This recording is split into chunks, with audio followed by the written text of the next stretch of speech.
વીજળી પડતા એક યુવકનું મોત। 35 વર્ષના યુવક ઘરની બહાર નીકળતા વીજળી પડી હતી। ગઈકાલે રાત્રે પડેલ વરસાદને લઈ વીજળી પડી હતી।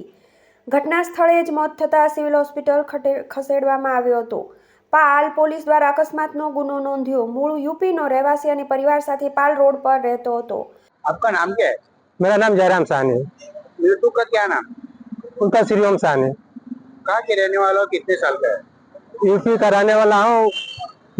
वो भाई कहाँ के रहने वाला हो? कितने साल का है वो यूपी का रहने वाला है। उसका उम्र लगभग 34-35 साल था। क्या हुआ कल उसके? कल इतना बारिश था, हम लोग झाले में बैठा था और बारिश में वो पाँव धो रहा था। वो पत्री से पानी गिरा था, पाँव धो रहा था, तभी इतना जोर से बिजली गिरी।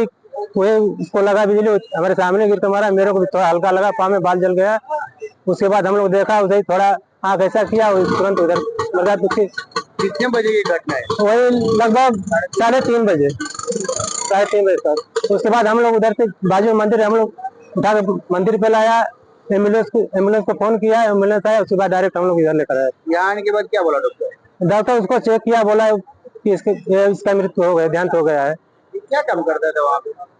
ये रेती का काम करने आया था। हम लोग अभी काम 17-18 लोग से बैठा था, अभी काम नहीं किए थे। अभी काम ही चालू नहीं था हम लोग का। कौन कौन है इसके घर में? इसके घर में इसकी 2 लड़की है, एक लड़का है, उसकी बीवी है। ये कमाने वाला अकेला था? अकेला था सर। अभी इसके घर में कोई कमाने वाला? कोई और कमाने वाला नहीं सर। अभी क्या चाहते हो? मैं चाहता हूँ कि सरकार की तरफ से कुछ उसके परिवार में कुछ मुआवजा मिले। उसका भी छोटा बीवी बच्चा है, बहुत गरीब आदमी है। Reporter Arvind Rathod, GTV news, सूरत।